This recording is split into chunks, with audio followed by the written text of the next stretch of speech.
It was at the end of the war. I was sitting in a small bar in a small town, and a boy came to me and he greeted me. "Hello, Lina Magaia." Then, because he was so dirty and shabby, I looked at him and I asked, "But who are you?" And he said, "I'm Salamao. And I know you because once I supposed to kill you."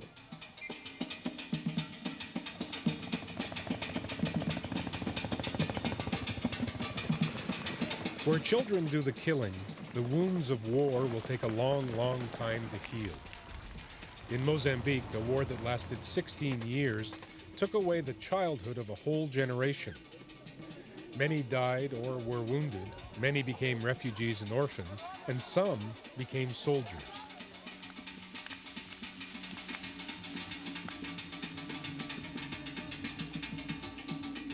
But when the fighting ended, the child soldiers disappeared. In the chaos of a wrecked country, only a few people wondered where they'd gone and what would become of the young killers.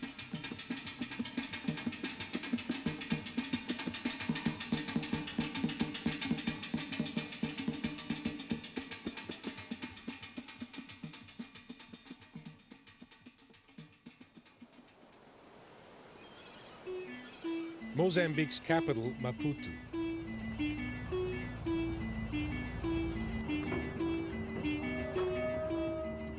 Under siege for 10 years of the war and now making up for lost time. But the post-war reality is poverty and bankruptcy. Government has all but collapsed. The vital lifeline is foreign aid, and the law of survival rules the streets. One day he may go to school, but the war wrecked Mozambique's institutions. Street kids idle away their days at an antiquated pinball game, the real losers of the war.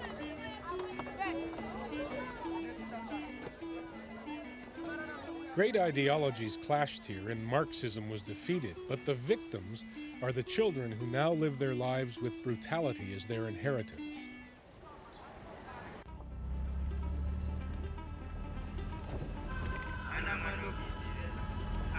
Out of the city and into the parched river valleys of southern Mozambique, a journey that's driven by a woman's haunting memory of a young guerrilla boy.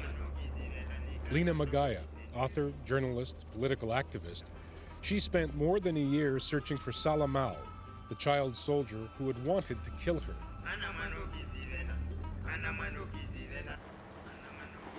During the war, she volunteered to organize self-defense units and military convoys here in her hometown of Manhiça. Now, she wants to tell the story of Salamao and thousands of children like him who fought on the other side. What I'm afraid is that if we Mozambicans are not discussing openly, frankly, publicly, those bad and terrible things that happen in our country, we can find ourselves back to a war where we can repeat the same mistakes. Young guerrillas, 18 and 19, but already veterans. This is the ragtag army that Salamao fought with, the Mozambique National Resistance, or Renamo.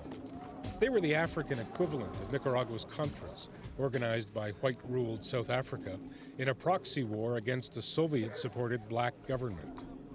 But for these peasant boys, it was a crusade for tribe and tradition, a war on behalf of their ancestors against an educated elite.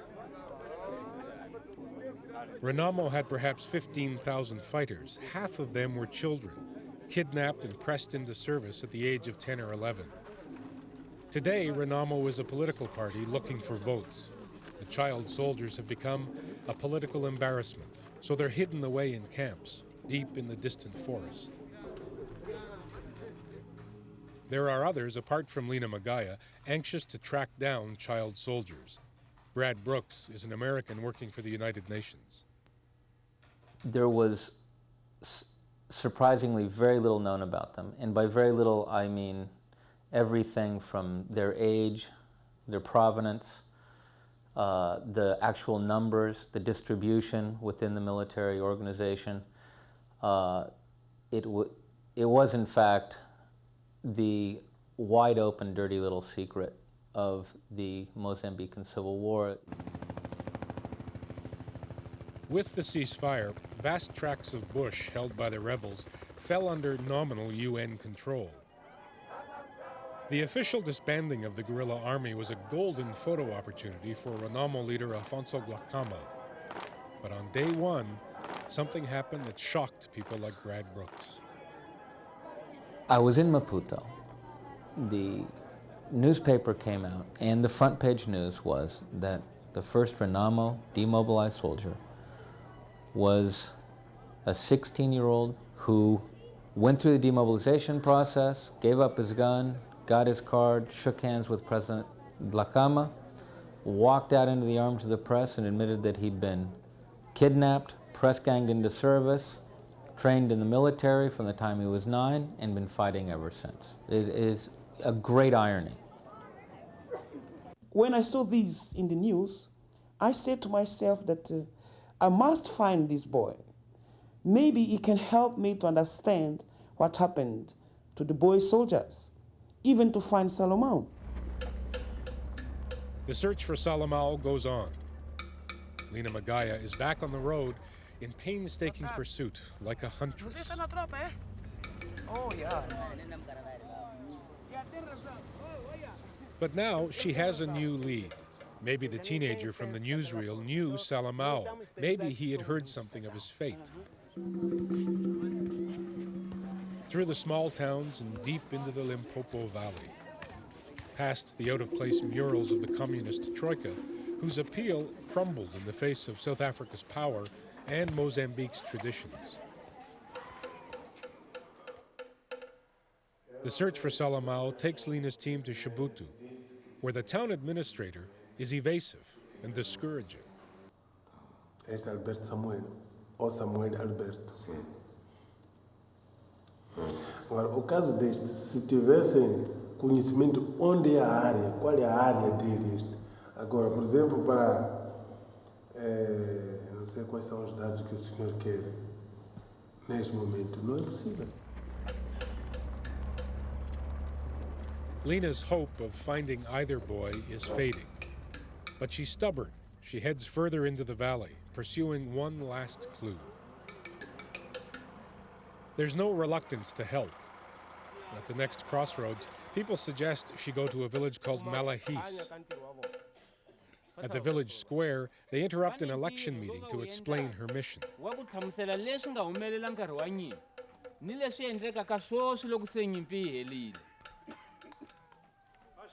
For the first time, Lina Magaia feels a flush of optimism.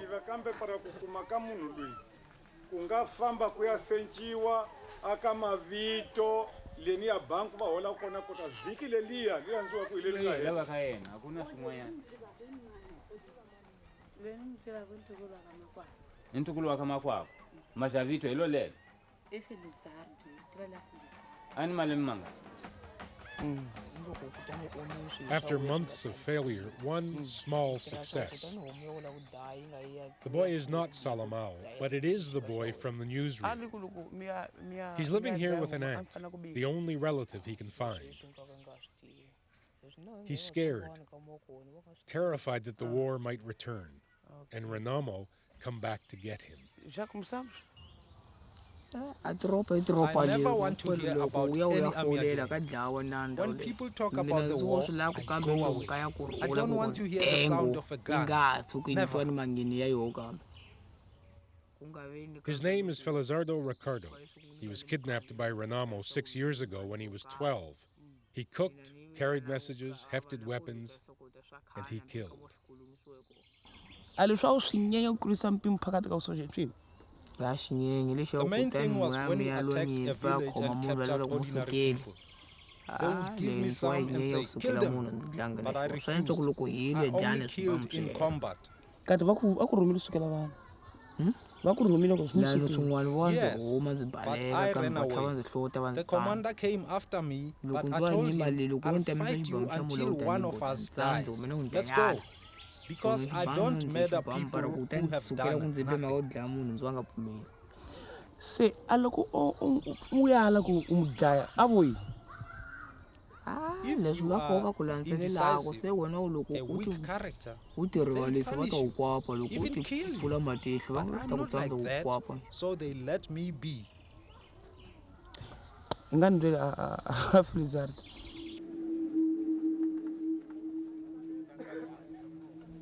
As an initiation ritual, the Renamo commander forced Felizardo to kill someone he knew. That's how the rebels kept the child soldiers from running away. Felizardo was a tough kid, and they made him a sergeant. He was just 14.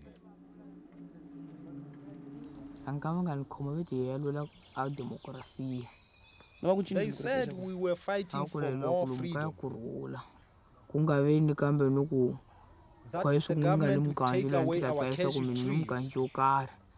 That you couldn't even kill an ox without permission.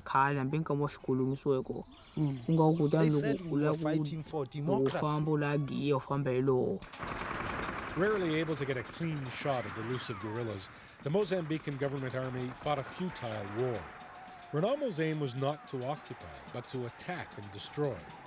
Plantations, factories, anything of importance economically.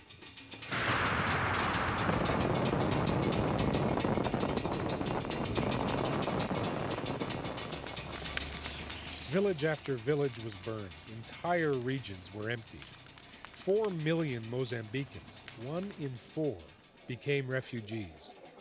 Organized human brutality on a massive scale. And everywhere, it involved children. Children as victims, and children as perpetrators. This little boy was press-ganged into Renamo, then captured by the army. They kept him in a wire cage, smaller than one you'd find in a dog pound.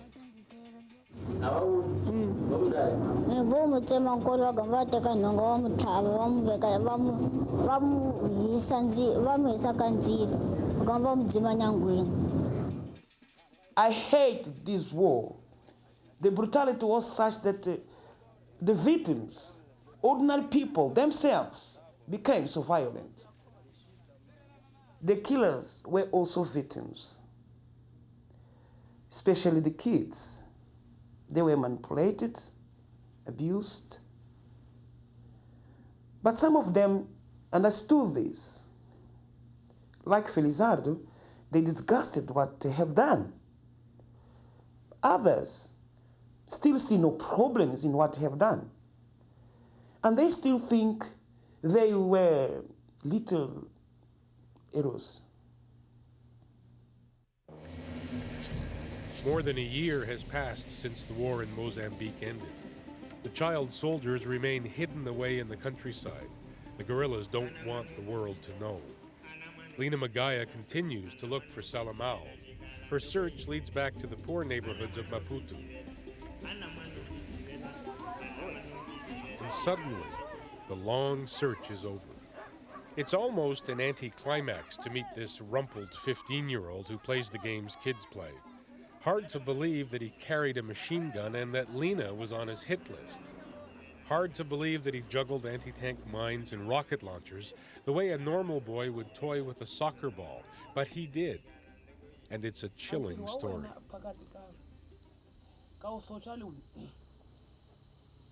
In the beginning, I was the servant of a commander, always following him around. Then I became a soldier, became a chief of a group of fortune fighters. The war stories come spilling out. How they preferred using the silent bayonet as their weapon. How he saved his wounded commander, Mabayoneta, during an attack, and was promoted because of it.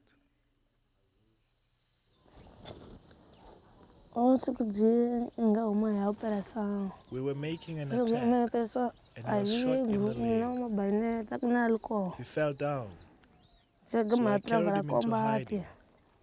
Then I went back for our weapons. We made contact with one of our troops, and then we were safe. Later, he called everyone together and made me a leader. Salamao was a guerrilla for 4 years. Once he exchanged shots with Lina Magaia during an attack on this railway station at Manhiça. Salamao was wounded. The guerrillas were beaten off, and their guide took the blame. Salamao killed him. We stabbed him with our bayonets. Twice, right through his body. We left him to die. Next day, we dug a hole and buried him. There's a dark, almost boastful tone as Salamao talks of his exploits. No feeling of remorse from this child of modern Mozambique, half boy, half terrorist. Lina Magaia thinks his parents might help. They've been living in a makeshift settlement since their village was destroyed by some of Salamao's comrades in arms. The neighbors flock around. It's been 6 years since Salamao was lured away. There are new brothers and sisters. His mother gave birth to twins that very morning, and one died. She doesn't recognize Salamao.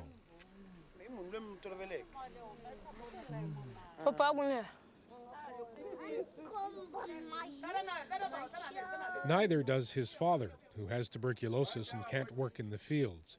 He's been to town looking for food, but returns empty-handed. When Salamao disappeared, he was one less mouth to feed. His parents don't know where he's been. The chaos of war and the daily struggle for survival have broken traditional family bonds. The only thing they agree on is that he was a little guy when he left, about half the height he is now. But when he left, when he was kidnapped, the people and his family says that he was a bit small than the little one. But now just look for the difference. When adults talk, the children listen. Back home, Salamao is just another adolescent kid. There's no discussion of his years with the guerrillas, about the death and destruction they inflicted. Maybe the parents know, maybe they don't want to know. They struggle for survival, and Salamao must look to his own resources. Whatever the past, whatever his future, there's no place here for the prodigal son.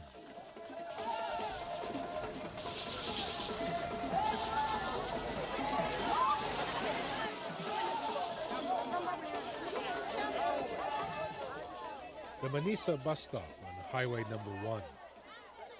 It's the lifeline for all of southern Mozambique, a bustling thoroughfare now that it's safe to travel.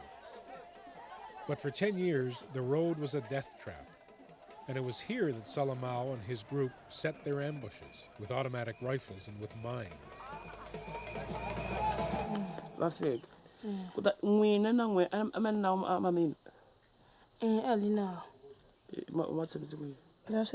We had these big mines. They were rigged with rods and wire. They made a big hole, destroyed everything. We use them on villages too.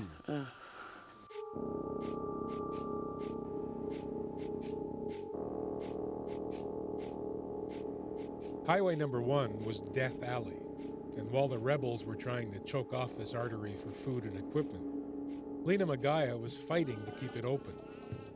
She was organizing travelers into convoys for greater safety. She kept going back and forth to the city. Salamao was trying to block all traffic. He was laying the mines and firing the rockets that turned the highway into a graveyard.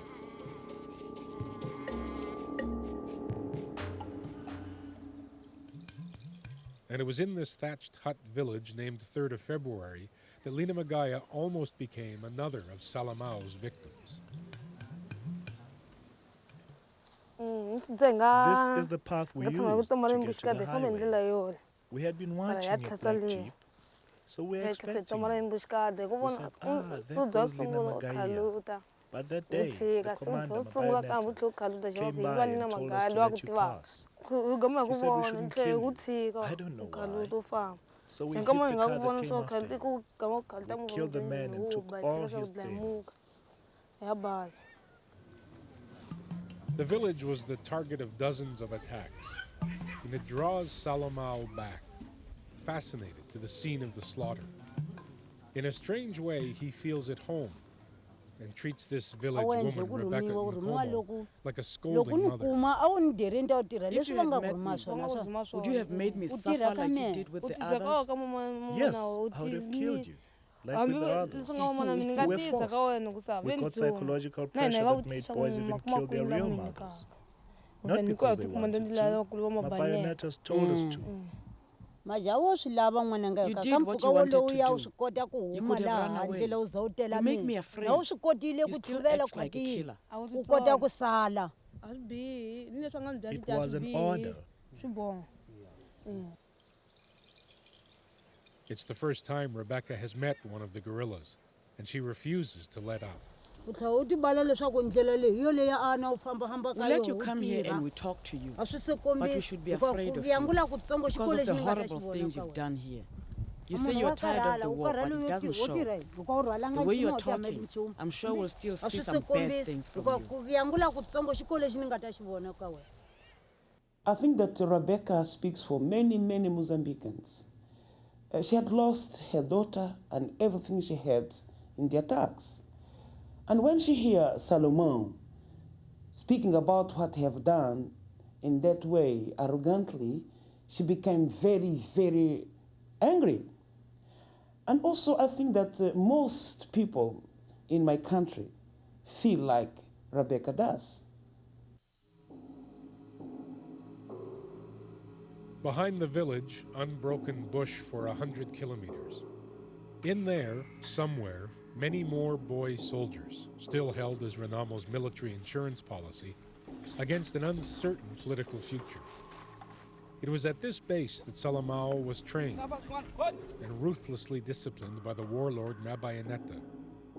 It was here that when two boys quarreled, they were sent into the bush with guns, and only one came back. Perhaps this place will unlock the mystery of Salamao's indifferent, amoral attitude to the war. What's the matter? Manje wadzorera kweni manje leswanga kwetesa. Lava. Mabayonetta is dead, killed in battle. The new commander is high on drugs and angry because of the camera. In the end, it's only Salamao's reputation that saves the crew from being arrested. Não fazer problema com as pessoas, mas a cumprir as ordens de maneira necessária, não contrariar as ordens. Por isso ele comportava melhor. Ele conhece uma banda. É verdade, porque o meu parente era o comandante dele. Era alto guerrilheiro.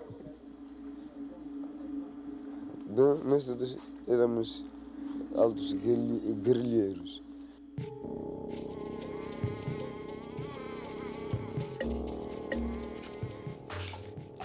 But there are no answers here.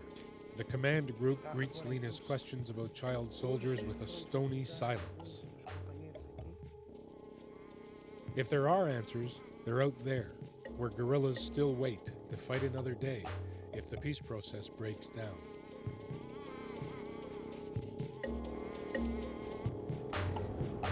There's one more place to try, back in the city at the newly opened Renamo headquarters. It's another place where they resent the camera. When we do get an interview, the political embarrassment of child soldiers like Salamao is met with flat denial by spokesman José Augusto. Não houve criança nenhuma que foi usada. É o caso dos nossos homens que estão acantonados. As Nações Unidas Our men are all in the UN Os observadores vão lá ver. Se estão lá as crianças, que o digam. If they say nothing, então, where se are não the estão, kids? onde é que estão? Show me. E por que não se pronunciam? Every little corner bar in Mozambique buzzes with war stories. In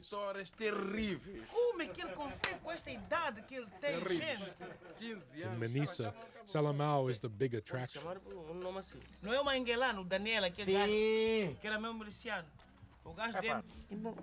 He's like a homecoming veteran in a Legion post.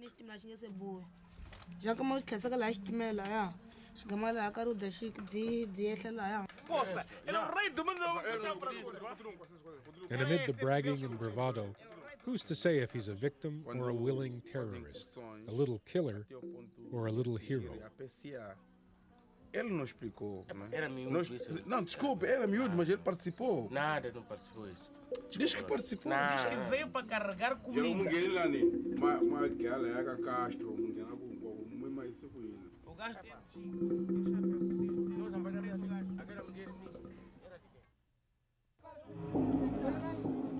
The war in Mozambique is over, but thousands of Renamo guerrillas are still waiting. People fear they're being held in reserve in case their leaders don't like the political future. Idle men with guns means trouble. Across Mozambique, bored, unpaid soldiers are rioting. This commander is practically pleading with his men. Nós estamos aqui a esperar do acantonamento, por sermos acantonados. Por isso que não fiquem desanimados, daqui a pouco também será a vossa fase de entrar no acantonamento. Isto para breve. Estão a compreender?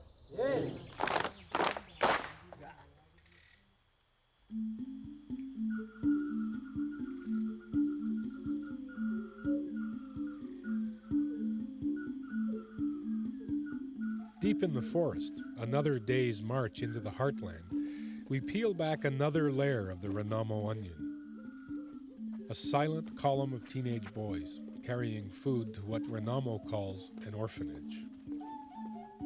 A primitive camp in a jungle clearing, home to 80 boys and 8 girls. Most have been here for 7 years. They don't know when or if they'll ever leave. They're watched over by Renamo guards.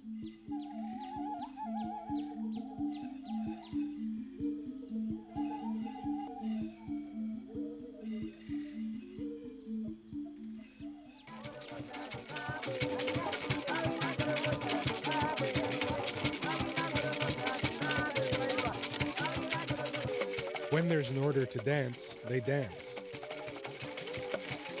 This is one of many camps where Renamo hides its child soldiers. No ordinary people can get here, and the filming takes place under military guard.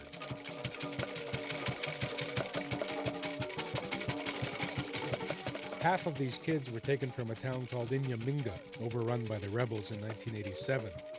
They were marched here on a journey that took 27 days. But when they tell the story, the guard is there to take down every name and Aqui every viemos fact só de bombardear dos aviões e também a Renamo também estava a atacar, também nos assaltar nós também, até conseguir chegar aqui. Quanto tempo precisava para chegar até aqui? Aqui? Quantos dias acabou? Esqueci. Only the UN investigator Brad Brooks has penetrated deeper into the Renamo enclaves. The first group we got to was at what they called the hospital. And the hospital consisted of a lean-to with an extremely listless, very ill little fellow of maybe 10 or 11 years old. It was hard to say what he had, probably malaria or some kind of illness. And he was accompanied, he was sitting there underneath this lean-to with another child that had been shot in the back, and as far as I could tell, never received medical treatment. He was walking around with a stick, and one of his legs was dead, just non-functional. Pretty grim circumstances.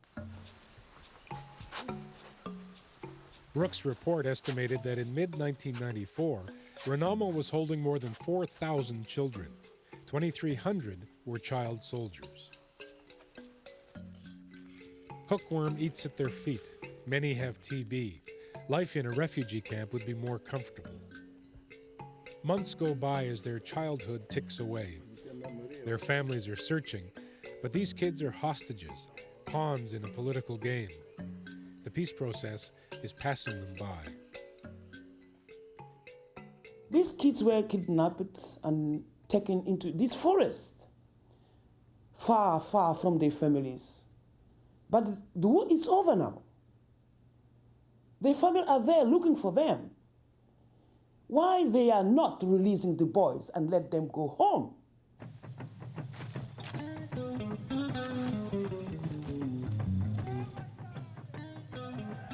It's the age-old pastoral cycle of Africa. Tilling the soil in a scene from another century, like any young couple. But Albano Manarira and Lydia Mapira bear the scars of today's Mozambique. At 10 years old, Lydia became a prize of war, carried off as part of the loot and plunder of a Renamo warlord. Her childhood was cut short. Albano was 9 when he was taken. Renamo raided his school and marched the boys away into conscription. Aqui em Moçambique, mas havia esse, mas nesse enquanto here in Mozambique, it was how Renamo worked. They used boys because we could do more than big men. Boys of 13, 14, they carry big loads and run long distances, 20 kilometers or more. He carried ammunition and supplies, staging raids and ambushes all through the mountains of Zambezia province in central Mozambique. His chief was a legendary Renamo warlord. He was killing people left and right. Daquela maneira. Sim. Aquele massacrava muito sobre quando era uma mulher como na ele não andava para a tropa dele. If one fell behind, he'd kill her like that. Os próprios soldados dela. Sim. Então, todo mundo tinha medo dela. Afraid. Tinha medo dele. Yeah. But when his Renamo commander was killed, Albano changed sides. He joined his new captors, a zealous squad of religious warriors. They set out to exterminate Renamo. They waged a magic war on behalf of their ancestral spirits. Voodoo warriors, immune to bullets, invulnerable. They were called Naparamas, and Albano believed in their mystical powers. They have a medicine man who treats the fighters so that bullets won't hit them. Este foi funciona? Funcionava. Não era mentira nada. Não? Não. Explica-me, como sabe? Eu sei porque eu posso parar como ali, levar para one qualquer arma, pistola como não arma, como não qualquer arma, disparar para mim, mas não entra.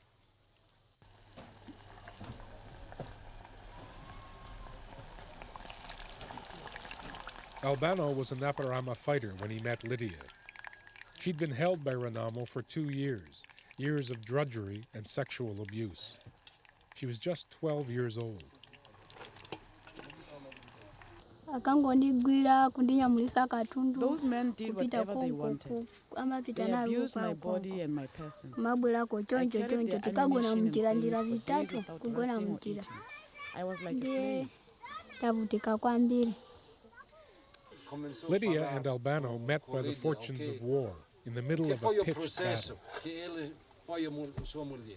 Essa menina falei com ele, There were 4 women there. Então, porque eu não So I tive spoke mulheres, to one of quando them. chegar lá, I buscar said água, I wanted to marry her because I didn't have any wife. I had to fetch my own water in the camp, everything. My chief said it was no problem, and so did the girl. naenda nangobwera ndi anzawo That's when I first met him. takumala panjira ali He came basi to fight. titokufuna When it was ndikukwatire all ndi over, basi fikani he took me panja away and afika asked me to panja be his kunena woman. na wakulu I told him to basi ask my andikwatira family. kumakala So now konko we're here. tachoka konko kumabwera kuno. And now, their peace seems as tenuous as war. They have 4 younger relatives to feed, but no money. Lydia is pregnant with her own second child. It's hard to heal the wounds. She's 15, he's 17. 2 little heroes with a steep hill to climb. All over Mozambique, it's a time for redemption, time to atone for the terrible things done. Amos Bastane has come home with a bride-to-be. back to the tiny Pentecostal congregation and people he last saw when he was kidnapped by Renamo 7 years ago. He was 11 at the time. But first, the killing and destruction of his guerrilla years must be purged from the soldier's soul. Então, então, que eu falava aquela história, dizendo que como no combate uma pessoa I'll tell you my story. In the beginning, I was a carrier for Renamo. Você leva aquele We munição carried atrás, everything depois that quando the você chegar fighters no needed. combate lá, We ran porque back você and vai forth levar in aquele the tudo, forest. entrega aquele comandante. Depois aquele comandante faz o combate. The commander Enquanto would você lead the attack. já When esquinou-se. it was over, Depois we de loaded acabar up aquele all the goods combate, they captured então, and took regressa, everything vamos away. lá avançar, avançam e ir embora. The town of Milange was once a thriving farming center for the Portuguese planters who colonized Mozambique. They grew rich on tea and set about building a town with aspirations of grandeur. Today, it's in ruins. Sim, 86. In 1986, in the town na of cidade Milange, de Milange, it was a big battle. grande combate.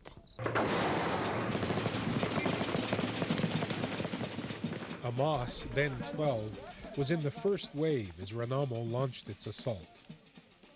Às 4 horas, madrugada, It começaram was os 4 in the trabalhos, morning when we fizemos began. trabalho, devemos First, we were tirar. firing with the big weapons. Depois disto, When we encontramos entered muitos town, mortos, there were foi bodies all mortos, over the então place. assim foi levado aqueles We took mortos, everything atiraram from them. de terrar-se. I stayed in town Foi 2 assim, days. ficamos durante I esses left. 2 dias, do 3 saímos.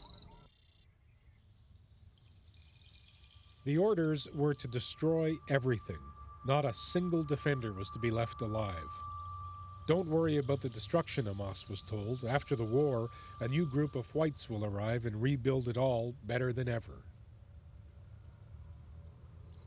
Destruição, lá na vila. Então, It was quando total destruction. atacaram, então Our people cada uma were tearing pessoa everything estava a down and destruir taking it como away. o que é, tirar o que The é, whole town was levar o taken que é, apart. que ele gostava.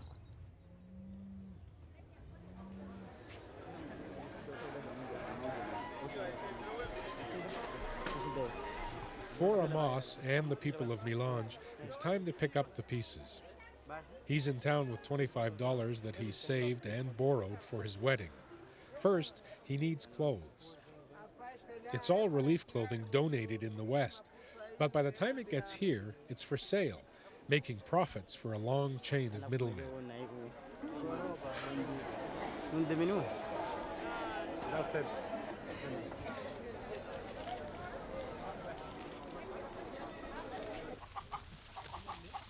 The rest of the money's for food.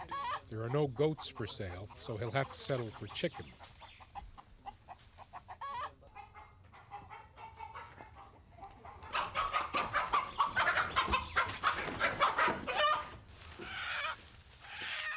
When they finally catch them, Amos pays $6 for 2 roosters.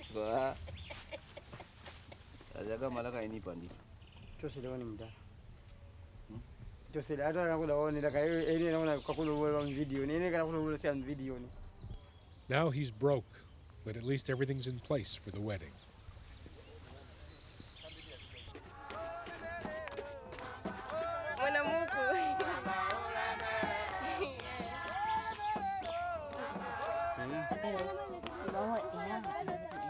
After all those lost teenage years, Amos is about to finally put the war behind him. His bride Elisa is primping for the wedding ceremony. Everything's in place for a new start, a normal life in a country that's at peace.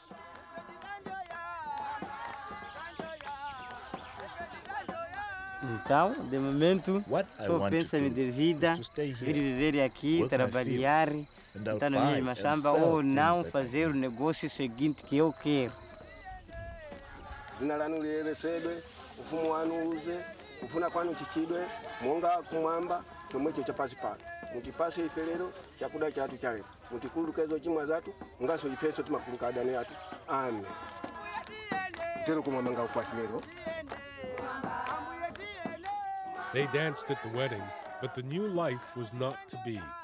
Within a week, Amos's hopes had turned to tragedy. The doctor at the Milange clinic told him he's probably HIV positive, and his wife moved away. Amos was left alone to his fate. He lasted the war, but he may not last much longer. The atonement that came too late.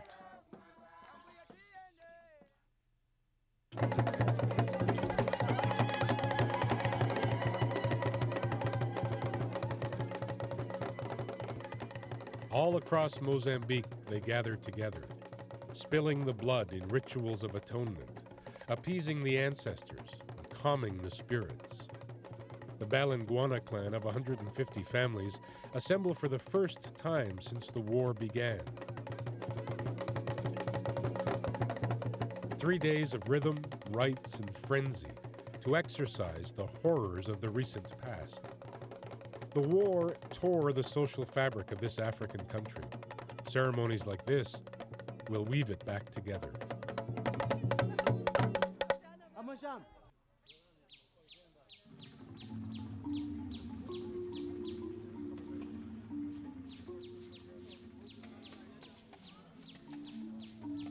Then, a solemn procession to the graveyard. They will lay tributes to the founder of the clan, who brought his threatened people here to settle 90 years ago. Now perhaps they can till the fertile soil of Zavala and prosper once more. The spirits will accept the offerings. Hopefully, they will be appeased. Then the clan and Mozambique can begin again.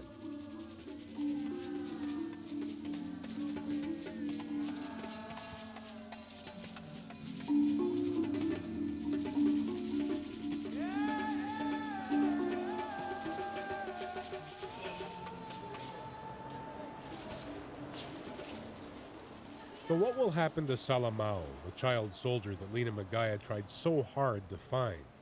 He wanted to kill her. Now she feels she must help him. It's her way of atonement.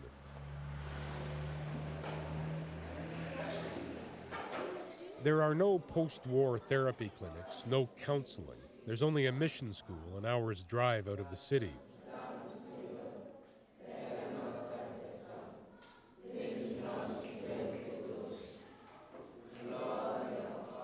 A strange world to the little boy in the guise of a guerrilla fighter. Maybe a futile exercise to the trained killer, now in the shape of a street kid.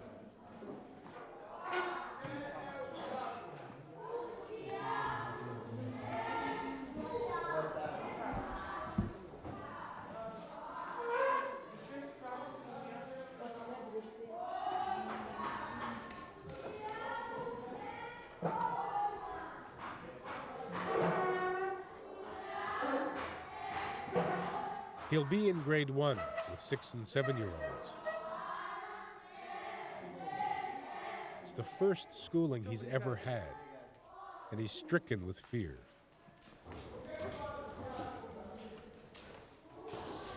Diz-me, sem vergonha, sem medo, como é que dormes? Okay. Onde é que dormes? Tens cama? Não. Tu tomas banho todos os dias e tens roupa lavada todos os dias para mudar? Não. De graça? Tu tens dinheiro para pagar isso? Não, não tenho. Bom, mas tens uma moeda. For Salamao, everything here is totally strange. These kids learning to live together, taking responsibility. Everything here is total opposite of what he learned from a bayonet in the bush. And I wonder if really Salamao will be able to change into a normal boy and stop to be a little hero.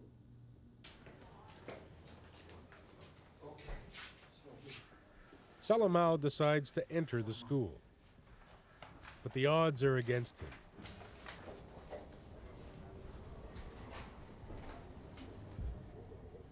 He tries to sign the entrance form. He gets the letters mixed up. He has misspelled his own name. But at least Salamao is getting a second chance.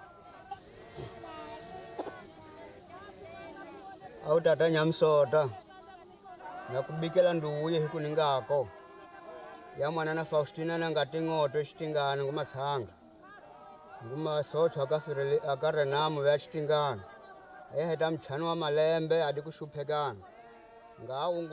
Back in Zavala, the community's first kidnapped child returns from the forest. Tina is 11.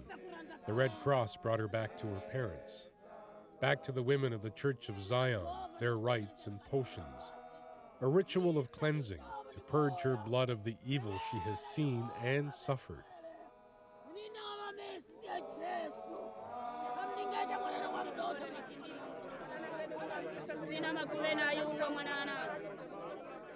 They welcome her return, and they pray for all the others, for the thousands more, many of whom will never return.